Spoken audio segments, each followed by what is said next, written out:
Bismillahirrahmanirrahim. Assalamualaikum warahmatullahi wabarakatuh. Innal hamdalillah nahmaduhu wa nasta'inuhu wa nastaghfiruh wa natubu ilayhi wa na'udzu billahi min shururi anfusina wa sayyiati a'malina. Man yahdihillahu fala mudilla lahu wa man yudlil fala hadiya lahu. Asyhadu an la ilaha illallah wahdahu la syarika lahu wa asyhadu anna Muhammadan 'abduhu wa rasuluh. Sallallahu alaihi wa ala alihi wa ashabihi wa man tabi'ahum bi ihsanin ila yaumil qiyamah. يا أيها الذين آمنوا اتقوا الله حق تقاته ولا تموتن إلا وأنتم مسلمون يا أيها الناس اتقوا ربكم الذي خلقكم من نفس واحدة وخلق منها زوجها وبث منهما رجالا كثيرا ونساء واتقوا الله الذي تساءلون به والأرحام إن الله كان عليكم رقيبا يا أيها الذين آمنوا اتقوا الله وقولوا قولا سديدا يصلح لكم أعمالكم ويغفر لكم ذنوبكم ومن يطع الله ورسوله فقد فاز فوزا عظيما. أما بعد فإن أصدق الحديث كتاب الله وخير الهدي هدي محمد صلى الله عليه وسلم وشر الأمور محدثاتها وكل محدثة بدعة وكل بدعة ضلالة وكل ضلالة في النار. Jamaah salat subuh rahimani wa rahimakumullah yang dirahmati Allah Subhanahu wa taala dan saya cintai karena Allah Subhanahu wa taala. Alhamdulillah kita dipertemukan kembali oleh Allah Subhanahu wa taala di majelis yang mulia ini dan mudah-mudahan Allah Subhanahu wa taala memberkahi majelis ini. Kemudian juga kita patut bersyukur kepada Allah Subhanahu wa taala atas hidayah dan taufik dari Allah Subhanahu wa taala sehingga kita mau dan mampu menjalankan satu ibadah yang Allah Subhanahu wa taala wajibkan kepada kita, di antaranya salat subuh secara berjamaah, karena ini termasuk ibadah yang istimewa dikarenakan tidak semua hamba-hamba Allah Subhanahu wa taala diberikan hidayah dan taufik, ya. Khususnya bagi kaum laki-laki untuk menjalankan sholat secara berjamaah di masjid, terutama sholat di antara gelapnya malam, ya, yaitu sholat subuh dan sholat isya, di mana Rasulullah SAW bersabda dalam sebuah hadis yang diriwayatkan oleh Imam At-Tirmidzi juga Imam Abu Dawud, dan hadis ini disahihkan oleh Syekh Al-Albani rahimahullahu taala. Rasulullah sallallahu alaihi wasallam menyatakan, "Basyiril masya'ina fi dhulami ila al-masajid bin nurit tam yaumal qiyamah." Berilah kabar gembira kepada orang-orang yang berjalan di kegelapan menuju masjid-masjid Allah, menuju rumah-rumah Allah Subhanahu wa taala, yaitu masjid. Kabar gembira dengan apa? Kata Rasulullah sallallahu alaihi wasallam, binuritam, yaitu dengan cahaya yang sempurna. Cahaya yang sempurna pada hari kiamat, ya.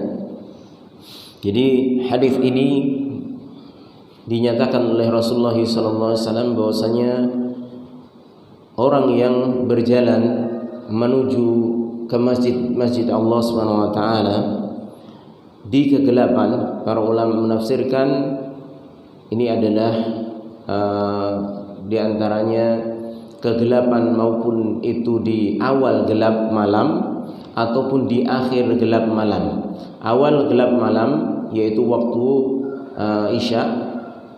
Adapun akhir gelap malam itu adalah waktu subuh. Awal gelap malam adalah waktu isya, dikarenakan di waktu itu mulailah malam menyelimuti bumi, ya.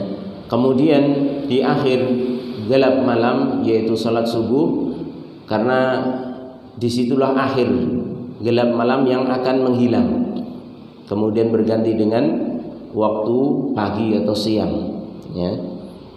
Maka beri kabar gembira kepada orang-orang yang berjalan menuju masjid-masjid di kegelapan malam dengan apa? Dengan cahaya yang sempurna pada hari kiamat.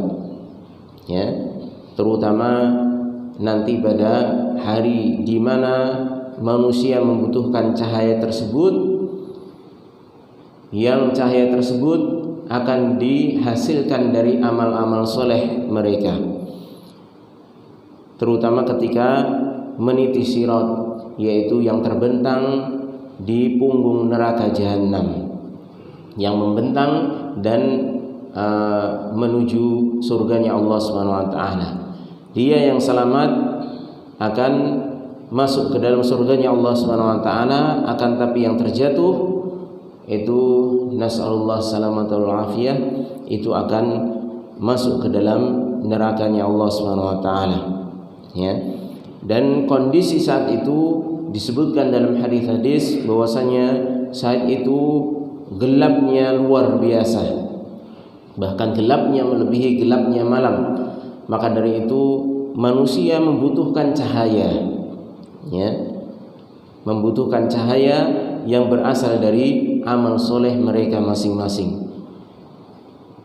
Dan di antara cahaya yang dijanjikan adalah dalam hadis ini, dan disebutkan oleh Rasulullah dengan cahaya yang sempurna. Artinya cahaya itu benar-benar cahaya yang bisa menerangi antara depan sampingnya seorang muslim, ya, khususnya yang mengerjakan dua salat ini, yaitu salat fajar dan salat isya di kegelapan malam. Karena mereka di dunia bersabar menjalankan dua ibadah ini yang notabene dilaksanakan di kegelapan malam, maka Allah Subhanahu wa taala menjanjikan dengan cahaya yang sempurna nanti ketika di hari itu penuh dengan kegelapan dan manusia butuh dengan cahaya. Ya. Karena manusia akan berbeda-beda nantinya di dalam mendapatkan cahaya tersebut. Ya, sesuai dengan kadar amal solehnya. Ada yang cahaya tersebut terkadang menyala, terkadang redup. Sehingga ketika seorang berjalan di atas sirat, dia terkadang berjalan, kemudian ketika cahayanya redup, dia berhenti. Nanti ketika cahayanya itu menyala lagi, dia akan berjalan lagi. Itu sesuai dengan kadar amal solehnya. Maka di antara keistimewaan amal soleh ini, yaitu menjalankan sholat berjamaah di masjid, terutama sholat isya dan sholat subuh, maka Allah SWT akan berikan cahaya yang sempurna, cahaya yang tidak akan pernah padam, sampai menghantarkan dirinya di ujung sirat tersebut, yaitu ke dalam jannahnya Allah SWT. Mudah-mudahan kita termasuk dari orang-orang yang Allah SWT berikan cahaya tersebut dengan cahaya yang sempurna. Allahumma amin. Jamaah rahimani wa rahimakumullah yang dirahmati Allah Subhanahu wa taala dan saya cintai karena Allah Subhanahu wa taala. Kita lanjutkan kajian kita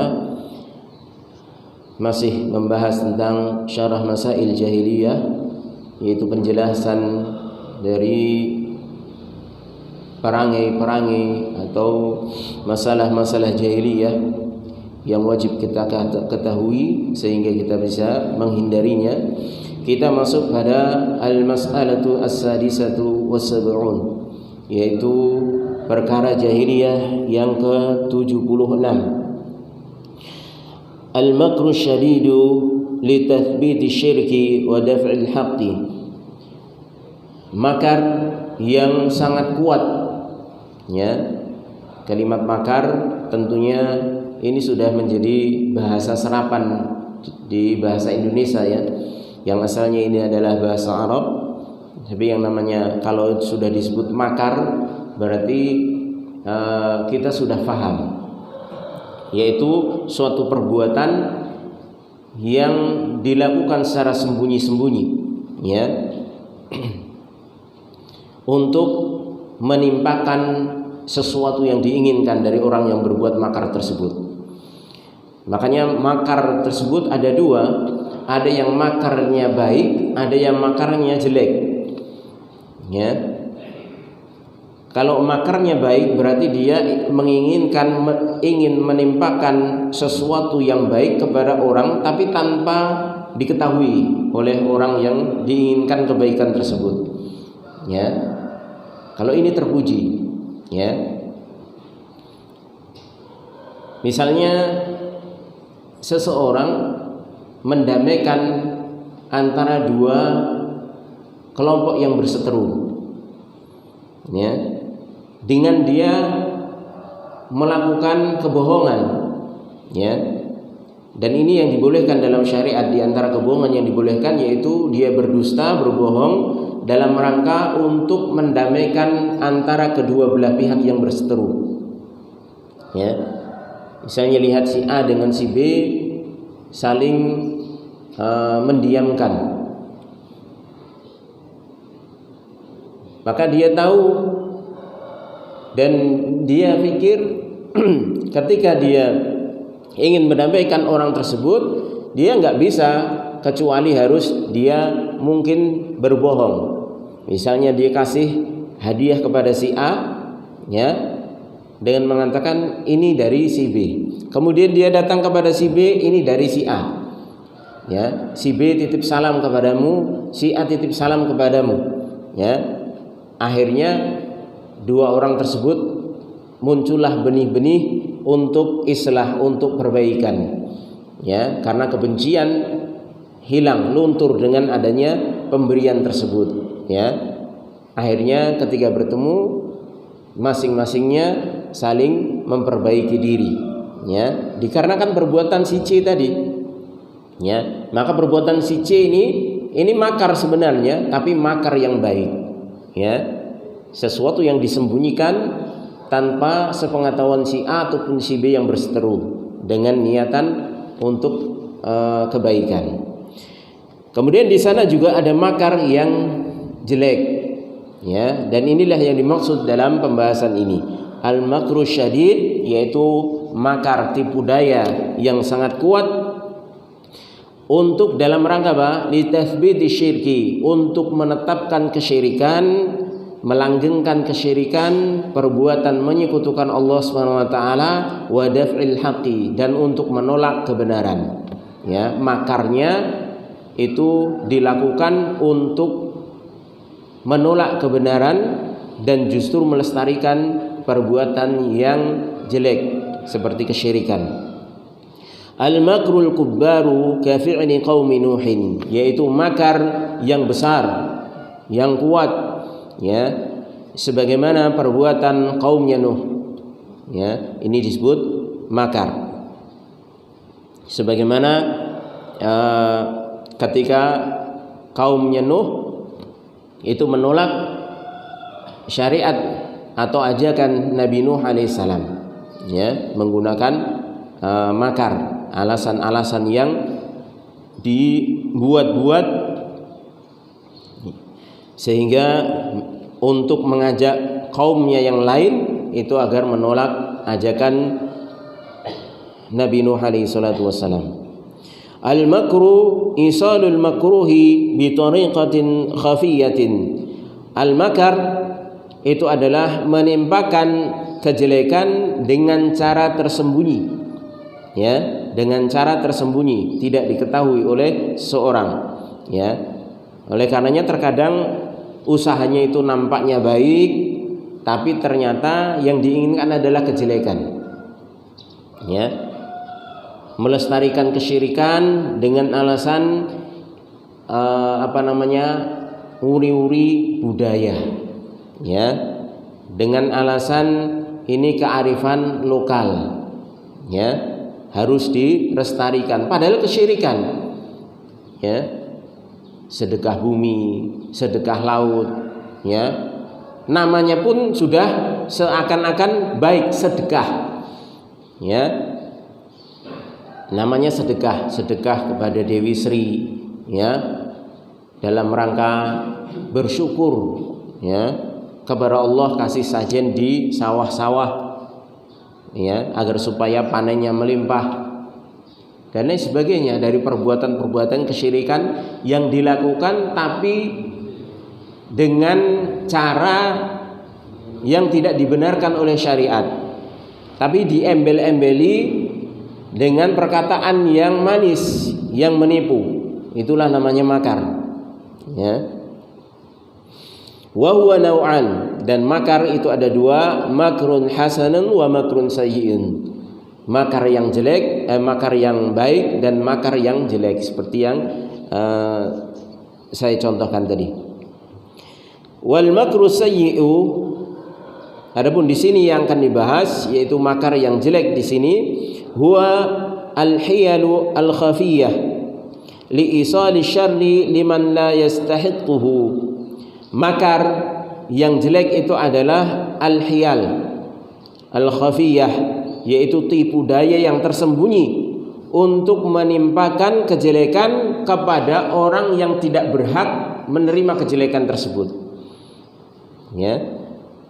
Makanya seperti makarnya orang-orang yang tidak beriman kepada para rasul, ya, itu menimpakan mereka secara sembunyi-sembunyi, menimpakan kejelekan kepada rasul tersebut, ngompori orang-orang agar supaya nggak mau beriman kepada rasul tersebut. Ya, ini makar yang jelek yang ingin ditimpakan kepada para rasul, padahal para rasul itu tidak berhak untuk mendapatkan kejelekan tersebut. Ya, ini namanya makar. Ya.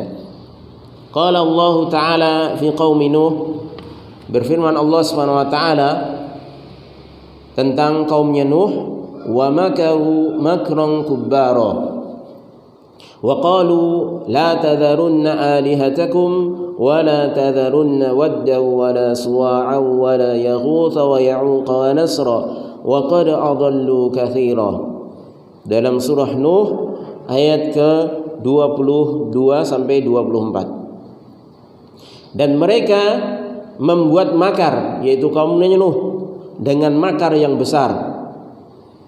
Dan mereka mengatakan kepada kaumnya, yaitu pembesar-pembesar kaumnya Nuh yang tidak mau menerima dakwahnya Nabi Nuh alaihissalam, itu ngompor-ngompori kepada kaum yang lain, kepada bawahan-bawahan mereka, artinya kepada rakyat-rakyatnya mereka, ya, agar supaya jangan mentaati Nabi Nuh alaihi salatu wasalam dengan mengatakan apa? Wa qalu, dan mereka mengatakan, janganlah kalian itu mengikuti wala tadharunna alihatakum, janganlah kalian meninggalkan sesembahan-sesembahan kalian, wala tadharunna wadda, dan janganlah kalian meninggalkan wad, suwa', yaghuth, ya'uq, nasr. 5 nama ini adalah orang-orang soleh, ya, nama orang-orang soleh di zaman Nabi Nuh.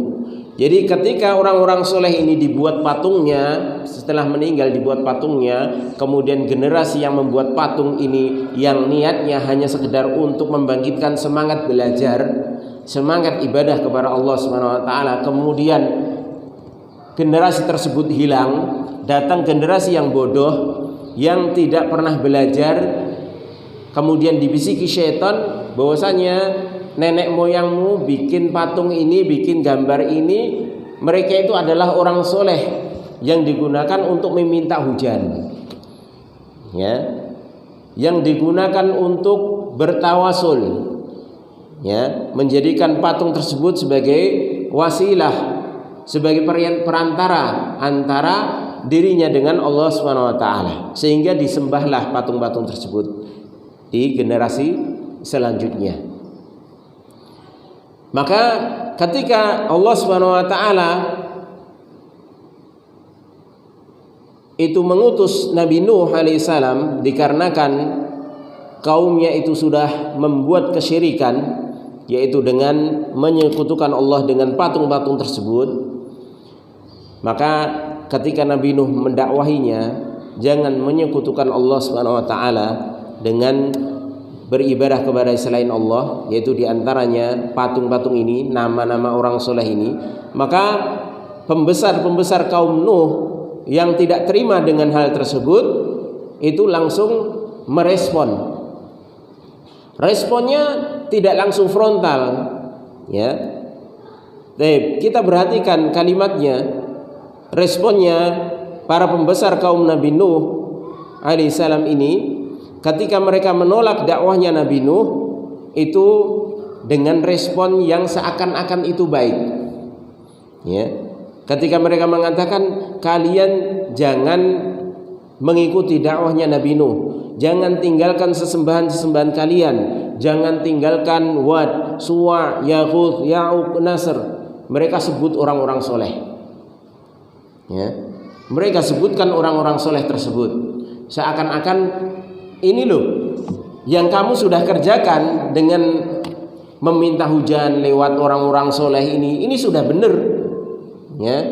Apa yang kalian lakukan dengan menjadikan mereka tawasul perantara dengan Allah itu sudah benar. Mereka juga orang soleh. Apa salahnya? Ya. Jadi inilah sesuatu yang jelek, ya, yang dibungkus dengan seakan-akan itu adalah kebaikan, ya.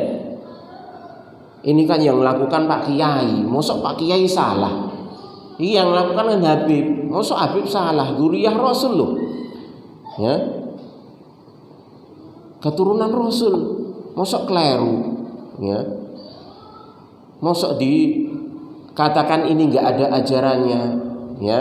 Padahal mereka adalah keturunan Nabi, padahal mereka adalah Pak Kiai, mereka ustadz, mereka ulama, dengan menyebutkan nama-nama orang-orang soleh, ya, yang mereka berlindung dari kejelekan. Kejelekannya apa? Agar supaya manusia itu enggak menerima dakwahnya para rasul, enggak menerima ajakan yang hak, ya. Mosok sholawatan kok dilarang, mosok ndongake wong mati kok ora oleh, ya.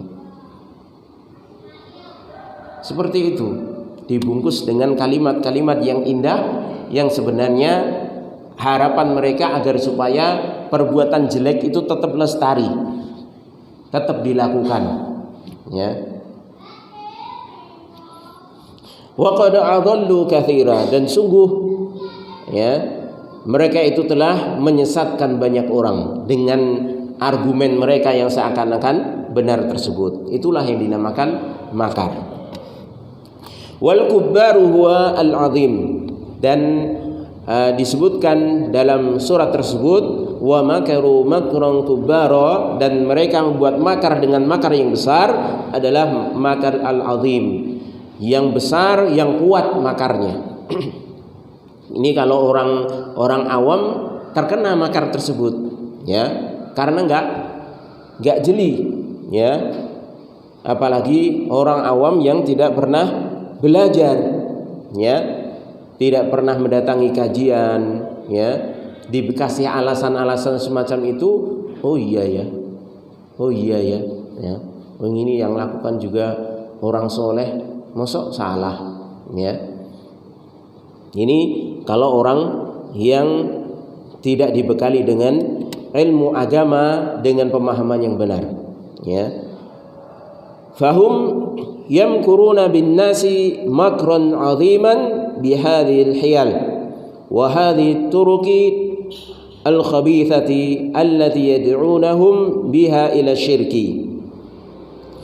Maka mereka membuat makar, yaitu menipu manusia dengan makar yang besar, dengan cara membuat tipuan tersebut dan dengan cara-cara yang jelek tersebut, yang mana mereka serukan hal tersebut kepada manusia agar supaya manusia tetap berada di dalam kesyirikan. Ini yang dilakukan oleh kaumnya Nabi Nuh tersebut. Jadi agar supaya mereka tetap berada di dalam kesyirikan, itu caranya tidak terang-terangan, ya. Tidak terang-terangan sembahlah selain Allah, enggak, ya. Tapi ini loh wasilah saja, ya. Jadi perantara untuk perantara antara dirimu dengan Allah Subhanahu wa taala. Mereka kan orang-orang soleh, orang-orang yang dekat dengan Allah SWT. Kalian kan orang-orang berdosa. Masa orang berdosa mau langsung minta sama Allah, yang nggak pantas lah. Ya, mereka kasih kias juga. Ya, ini ibaratnya kamu datang kepada seorang raja, seorang presiden, ya, ingin minta sesuatu, nggak mungkin kalau mau datang langsung. Kamu siapa? Nggak dikenal sama penguasa tersebut, nggak dikenal sama presiden, maka harus lewat menteri-menterinya. Ya, ini ibaratnya seperti itu, dikiaskan. Walillahil matsalul a'la. Padahal Allah SWT memiliki permisalan yang lebih tinggi, dan Allah nggak butuh wasilah. Ketika hambanya berdosa, Allah langsung menyerukan agar supaya memohon ampunan kepadanya secara langsung. Tidak butuh perantara di dalam meminta ampunan kepada Allah SWT. Ya, malah justru ketika seorang itu berdosa langsung meminta kepada Allah, itu menunjukkan hamba tersebut benar-benar merendahkan dirinya di hadapan Allah SWT, dan permohonan ampunnya kepada Allah SWT itu besar kemungkinan akan diterima oleh Allah SWT. Ya, berbeda dengan ketika dia justru menjadikan perantara. Ya, ini menunjukkan bahwasanya dia tidak yakin kalau Allah SWT itu Maha Pengampun. Buktinya dia harus minta perantara yang dengan makhluk yang lainnya, apalagi makhluk yang sudah meninggal.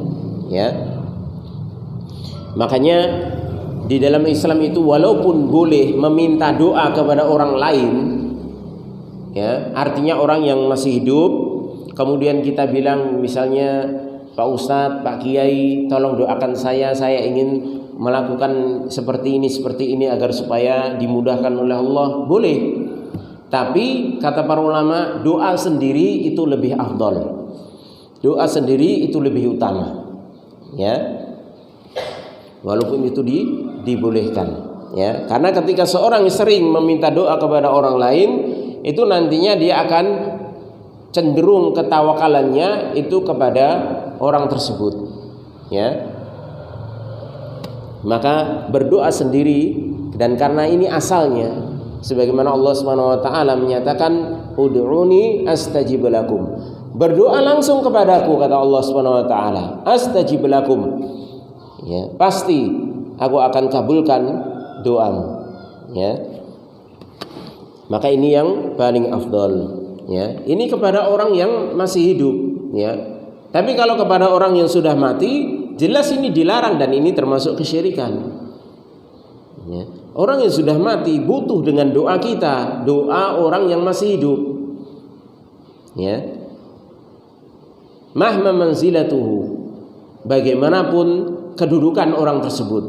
Ya, selain para nabi dan rasul, orang yang sudah meninggal itu butuh doa dari orang yang masih hidup, butuh didoakan ampunan.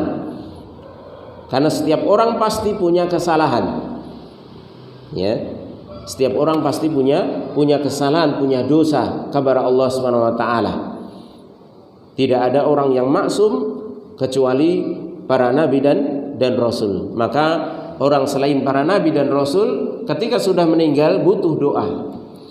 Umar bin Khattab saja disuruh Nabi SAW itu untuk minta doa agar dosanya diampuni kepada seorang tabi'in, Uwais Al-Qarni.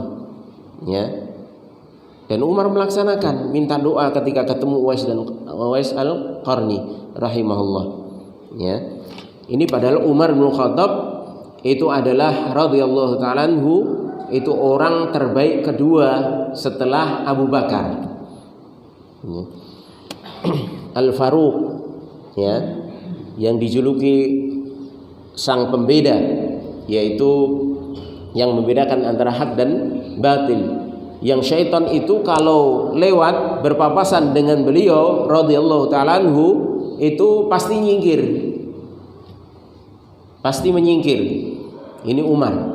Ya, itu pun Rasulullah masih memerintahkan untuk minta doa kepada seorang tabi'in yang ditemuinya agar supaya memohonkan ampunan kepada Umar Ibnul Khattab radhiyallahu taala anhu. Ya.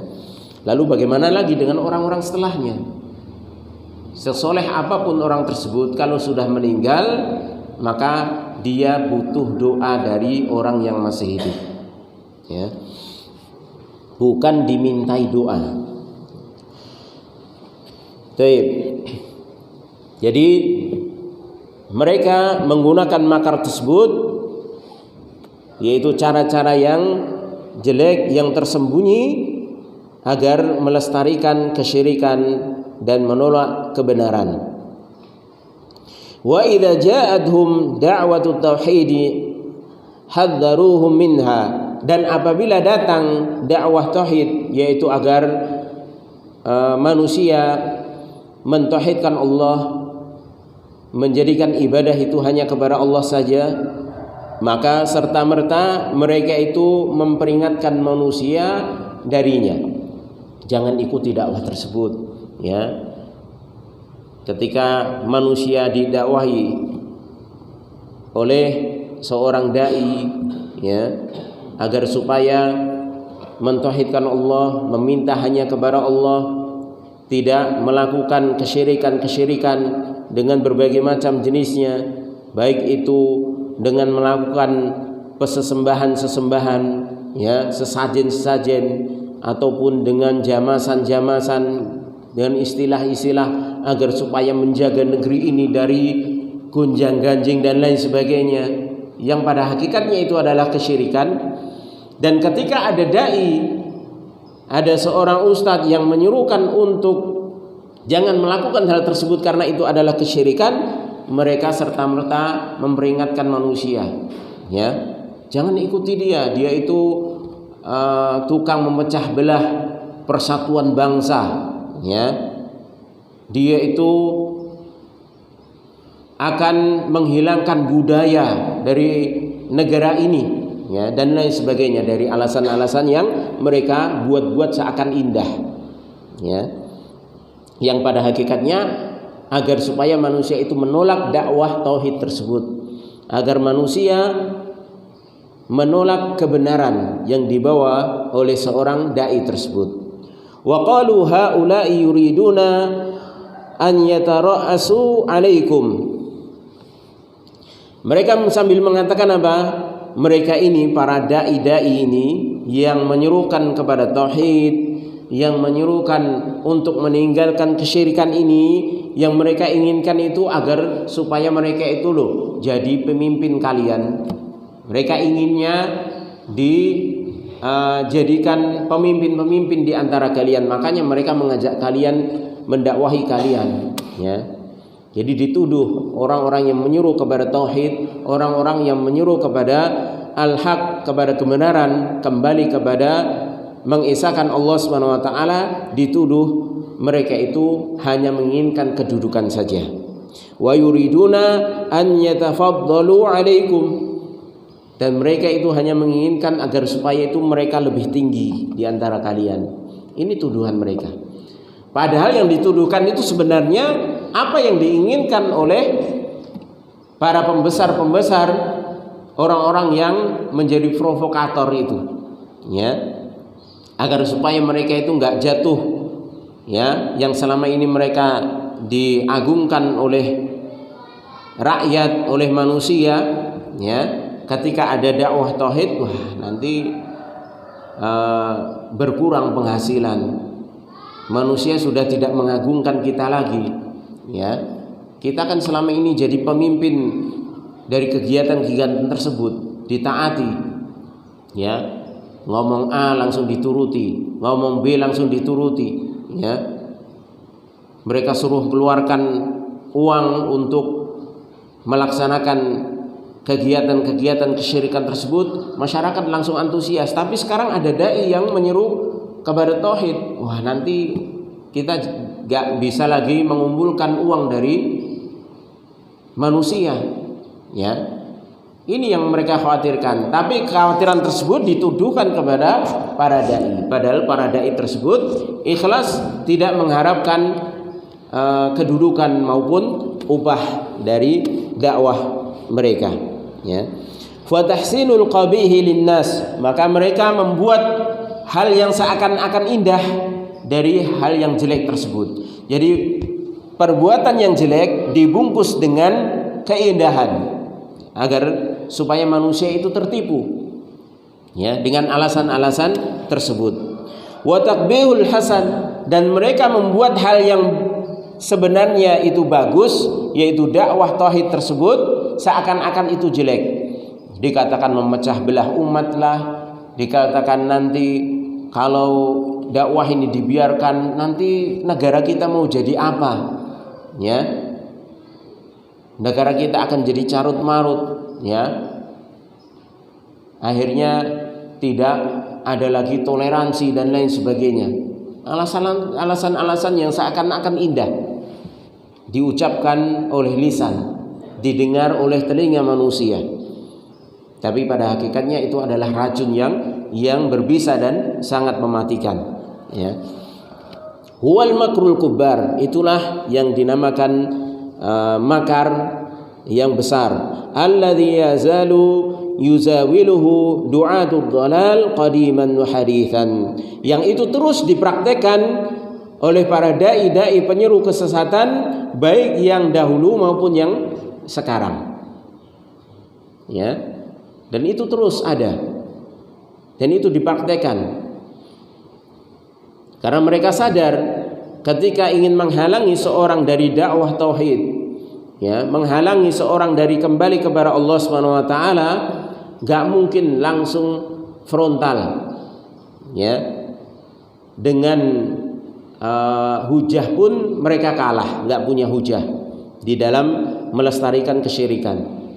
Akhirnya alasannya pun dibuat-buat, ya, dibuat-buat seakan-akan indah didengarkan oleh manusia agar supaya manusia tertipu, ikut menentang dakwah tauhid, ya. Walisarfin nas, dan hal tersebut terus dilakukan para dai kesesatan untuk memalingkan manusia anil haqqi ilal batil, dari kebenaran menuju kebatilan.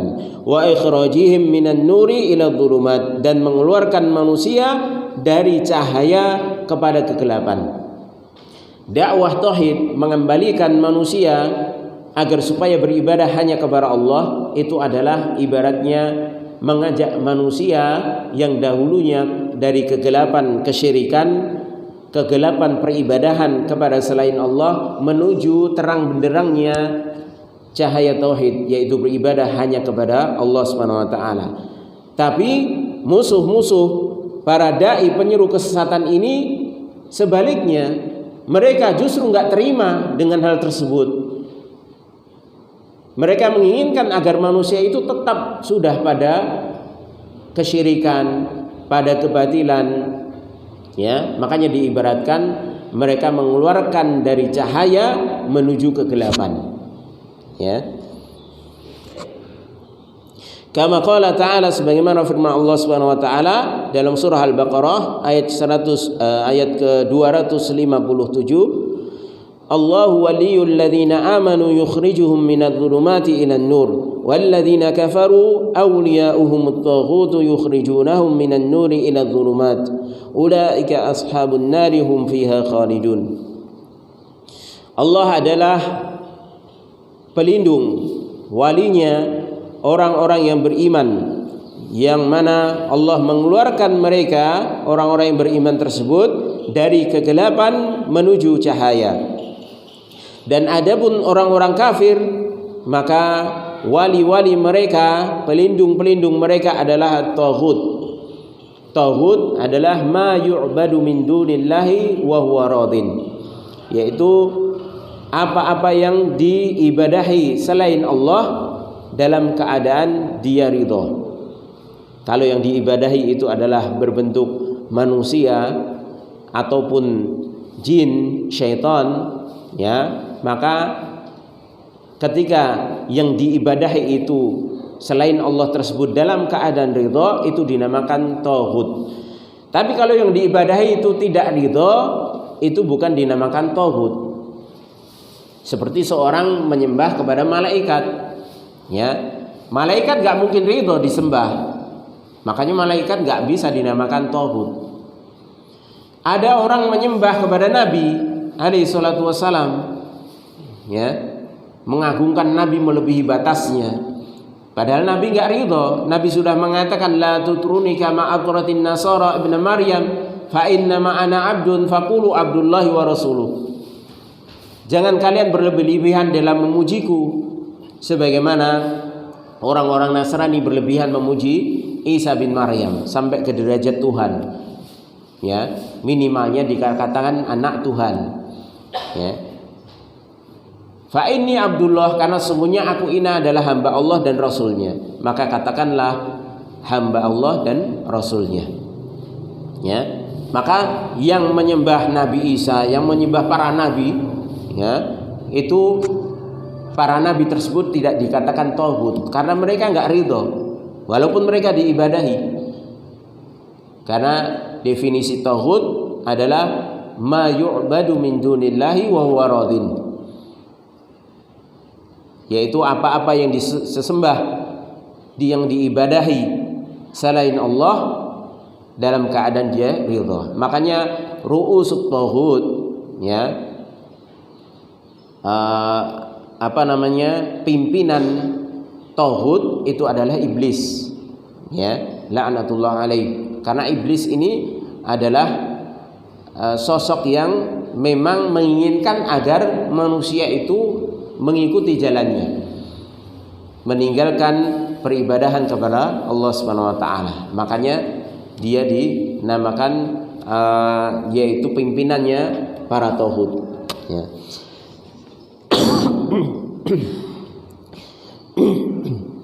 Jadi orang-orang yang kafir, wali-wali mereka, pelindung-pelindung mereka adalah tauhid. Yang mana tauhid tersebut yukhrijunahum minan nuri ila dhulumat. Mereka mengeluarkan manusia dari cahaya kepada kegelapan, ya, berbalik atau berlainan arah dengan Allah Subhanahu wa taala. Kalau Allah menginginkan manusia itu keluar dari kegelapan menuju cahaya, adapun tauhid yang diketuai oleh iblis laknatullah itu mereka menginginkan agar manusia itu keluar dari cahaya menuju kegelapan. Ulaika ashabun nar, maka mereka inilah adalah penghuni neraka. Hum fiha khalidun, mereka ini kekal di dalam neraka tersebut. Nas'alullah salamata wal afiyah. Wa qala ta'ala, dan juga firman Allah Subhanahu wa taala dalam surah Al-An'am ayat 112, wa kadzalika ja'alna likulli nabiyyin aduwwan syayatinal insi wal jin yuhi ba'duhum ila ba'din zukhrufal qawli ghurura walau syaa rabbuka ma fa'alu fadharhum wa ma yaftarun. Dan demikianlah kami jadikan bagi setiap nabi itu ada musuhnya dari kalangan syaitan manusia maupun jin. Jadi syaitan kalangan manusia maupun syaitan kalangan jin. Yuhi ba'duhum, yang mereka saling mewahyukan, membisikkan satu di antara yang lainnya, zukhrufal qawli ghurura, perbuat atau ucapan yang indah untuk menipu. Zukhrufal qawli ghurura, yaitu ucapan-ucapan yang indah tapi ghurura, yang digunakan untuk menipu manusia. Walau syaa rabbuka ma fa'aluh, dan kalau seandainya Rabbmu menghendaki, ma fa'aluh, mereka tidak akan melakukan hal tersebut. Fadharhum wa ma yaftarun, maka tinggalkanlah mereka dan apa yang mereka perbuat tersebut dari kedustaan tersebut. Di sini Allah Subhanahu wa taala mengkhabarkan bahwasanya Allah Subhanahu wa taala di antara sunatullah menjadikan bagi setiap nabi, ya, dan ini termasuk setiap orang yang menyeru kepada kebenaran, yang mengikuti jalannya para rasul, itu pasti Allah jadikan musuh dari kalangan manusia maupun jin, dan musuh tersebut dinamakan syaitan. Syaitan ini adalah sifat, ya. Yang syaitan ini adalah bisa dari kalangan manusia, bisa dari kalangan jin. Dan ini adalah sifat untuk suatu yang dia itu menentang dari kebenaran, ya. Makanya jin-jin yang mereka itu tidak mau tunduk patuh, tidak mau beriman kepada Allah dan Rasulnya, disebut syaitan, syayatinul jin, ya, syaitan-syaitan dari kalangan jin, ya. Adapun yang mau beriman disebut jin muslim.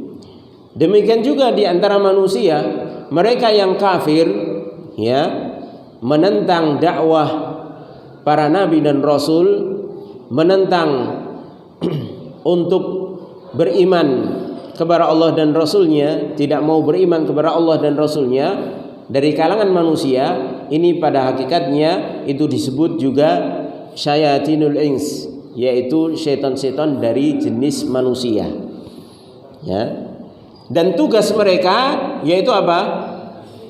Membisikkan satu dengan yang lainnya, bersekongkol, yuhi ba'duhum, ya, ila ba'din, yaitu bersekongkol satu dengan yang lainnya, saling bersepakat, saling merencanakan sesuatu yang jelek, yaitu bersepakat makar tadi. Dengan apa caranya? Zukhrufal qawli ghurura, dengan membuat ucapan-ucapan yang bagus, ya, seakan-akan manusia itu melihatnya ini adalah ucapan yang masya Allah, ya, dari yang muncul dari orang-orang yang cerdas, ya. Tapi sebenarnya ghurura itu adalah ucapan yang menipu, karena pada hakikatnya ucapan tersebut digunakan untuk menentang dakwah para rasul, untuk menentang dakwah yang menyeru kepada kebaikan, ya. Maka fadharhum wa ma yaftarun, tinggalkan mereka, orang-orang yang baik dari kalangan manusia maupun jin, dari syaitan-syaitannya, dan tinggalkan apa yang mereka perbuat tersebut. Ai utrukhum wa kadzibhum, yaitu tinggalkan mereka dan dustakan mereka, ya. Tinggalkan mereka dan dustakan mereka, artinya jangan percaya, ya. Wala taltafit ilaihim, dan jangan engkau berpaling, artinya gagas omongan mereka, ya. Fahadha fihi an-nahyu 'anil isgha'i li du'atid dhalal, maka dalam ayat tersebut ada larangan untuk mendengarkan dengan seksama orang-orang yang menyerukan kesesatan. Sudah, kalau ada orang menyerukan kesesatan gak usah didengar. Hati-hati, ya, karena hati kita ini lemah, ya. Adapun omongan mereka itu dibalut dengan keindahan. Ini kalau sekilas terkadang masuk akal. Oh iya ya, ini kan budaya, melestarikan budaya, nanti bisa membuat menjadi kerukunan berbangsa dan bernegara. Apa kurangnya indah alasan-alasan tersebut? Ini budaya lokal, ya. Ini nguri-uri budaya, melestarikan budaya dan lain sebagainya. Padahal itu kesyirikan, ya. Sehingga orang yang tidak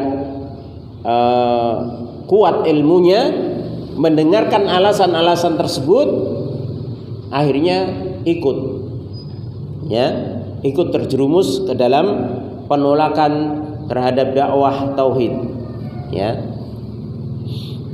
Illa ala sabili ma'rifati batilihim liraddihi, kecuali kalau mendengarkan tersebut untuk mengetahui kebatilannya kemudian dibantah. Dan ini bukan tugas orang awam, bukan tugasnya orang yang baru ngaji, tapi ini tugasnya para ulama, orang-orang yang sudah kokoh keilmuannya, ya. Makanya ketika para ulama ditanya tentang bagaimana mempelajari kitab selain Al-Quran bagi seorang muslim, maka ini perlu dirinci. Kalau orang awamnya nggak boleh ya buka-buka Taurat, buka-buka Injil, kok ingin tahu itu nggak boleh ya. Tapi kalau para ulama yang memang dia niat untuk membantah kebatilan, ketidakbenaran di dalam Taurat yang sudah dirubah, dari Injil yang sudah dirubah itu untuk dibantah, maka ini boleh ya. Ini dibolehkan. Makanya mendengarkan ceramah-ceramah orang-orang yang memiliki pemikiran yang keliru itu hanya dibolehkan bagi orang-orang yang sudah kuat ilmunya, sudah mumpuni keilmuannya dalam rangka untuk dibantah ya. Tapi kalau orang awam kan mendengarkan hanya untuk sekedar mendengarkan saja, yang akhirnya akan masuk syubhat tersebut, kerancuan tersebut di dalam pikiran dan hatinya ya. Sehingga selama ini yang sudah dia ketahui dari hal-hal yang benar jadi mentah lagi ya. Jadi mentah lagi ya. Dia awalnya sudah paham ya bahwasanya ibadah itu harus diserahkan hanya kepada Allah Subhanahu wa taala. Beribadah kepada selain Allah Subhanahu wa taala itu merupakan kesyirikan. Tapi ketika mendengarkan alasan-alasan yang seakan-akan masuk akal, jadi mentah lagi. Oh, ternyata sedekah ini boleh, kan namanya sedekah ya. Ternyata sedekah bumi ya. Sedekah laut dengan nyembelih kepala kerbau ya. Kemudian ngasih sajen di perempatan-perempatan, di pertigaan-pertigaan jalan ya. Kalau lewat di tempat yang sepi pakai kendaraan harus pencet klakson ya. Itu tanda kula nuwun ya kepada penunggu tempat tersebut agar tidak terjadi kecelakaan ya. Tapi ini pun akan dibuat alasan-alasan yang seakan-akan masuk akal. Oh, itu bukan, maksudnya bukan untuk itu. Mencet klakson itu kan karena gelap. Jadi nanti mbok menawa enek wong liwat. Padahal cuma dibuat-buat itu alasannya. Yang pada dasarnya alasan awal itu adalah karena ada keyakinan di situ ada penunggunya. Ya. Yang ditakutkan nanti kalau terjadi kecelakaan kalau tidak dipencet klaksonnya. Ini kesyirikan ya, kesyirikan modern ya, yang dibungkus dengan perkataan pembelaan yang indah, seakan-akan masuk akal ya. Kenapa? Karena para dai yang menyerukan kepada dakwah tauhid sudah menjelaskan ini adalah perbuatan syirik, keyakinan syirik ya. Kemudian enggak terima, akhirnya dibuatlah alasan. Enggak, kita enggak seperti itu kok. Ya, maksud kita bukan untuk meyakini itu ada penunggunya, enggak. Ya. Tapi untuk ngebel ya, mbok menawa enek wong liwat ya. Alasannya dirubah lagi. Ya, karena sudah ketahuan ya. Alasan yang aslinya, niat aslinya itu sudah ketahuan. Ya. Maka ketika diperingatkan balik ya. Seperti orang ketika minta-minta di kuburan, minta keberkahan rizki, minta dilapangkan jodohnya dengan datang ke kuburan fulan dan fulan ya. Ketika diperingatkan ya, dia mengatakan enggak, saya berdoanya kepada Allah kok. Ini cuma saya jadikan perantara sama Allah. Saya doanya tetap kepada Allah ya. Bukan kepada orang yang penghuni kubur. Siapa yang minta kepada orang yang mati? Orang yang mati kan enggak bisa apa-apa. Tapi yang saya minta itu saya minta kepada Allah ya. Cuma tempatnya di kuburan ya. Ya. Ini sebagaimana alasan orang-orang musyrik zaman dahulu ketika mereka diperingatkan agar supaya tidak beribadah kepada selain Allah, yaitu meminta kepada orang yang sudah meninggal di kuburan. Mereka mengatakan ma na'buduhum illa liyuqarribuna ila Allahi zulfa. Kami gak menyembah mereka. Kami tahu yang berhak disembah itu Allah. Kami gak menyembah orang yang sudah di kuburan tersebut, melainkan liyuqarribuna ilallahi zulfa, agar supaya orang yang di kuburan ini loh, ini kan orang soleh, orang yang Allah cintai, ya, liyuqarribuna ilallahi zulfa, agar mereka bisa mendekatkan kami kepada Allah. Mereka kan sudah menghadap Allah, makanya kami minta kepada mereka agar supaya mereka menyampaikan kepada Allah, ini loh ada fulan minta, ini loh ada fulan minta jodoh, ini ada fulan minta rizki, ya Allah kabulkan mereka. Itu pikiran mereka, ya, alasan mereka, seakan-akan masuk akal, ya. Oh iya ya, orang mati kan sudah menghadap Allah, ya, berarti kita minta kepada orang tersebut jadi perantara antara kita dengan Allah, ya. Seakan-akan masuk akal, padahal ini kesyirikan. Dan ini tidak diketahui kecuali oleh orang-orang yang sudah berilmu, ya. Makanya tugas para nabi rasul, kemudian orang-orang yang mengikuti jalan para nabi dan rasul itu mendakwahkan terus tentang masalah tauhid, agar supaya manusia itu terjaga, ya. Karena serangan iblis laknatullah dan bala tentaranya untuk menjerumuskan manusia ke dalam kesyirikan itu terus dengan berbagai macam cara, kasar maupun halus. Dan biasanya yang paling mujarab, yang paling mandi untuk menggiring manusia ke dalam kesyirikan itu dengan cara yang halus, yaitu makar yang besar ini tadi, yaitu seakan-akan perkataannya bagus, tapi sebenarnya hakikatnya ingin menjerumuskan manusia kepada kesyirikan, menjauhkan dari tauhid, dari menyembah hanya kepada Allah Subhanahu wa taala dengan alasan-alasan yang dibuat-buat seakan indah dan masuk akal. Baik.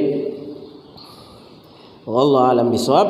Kita cukupkan sekian dulu pertemuan kita pada pagi hari ini.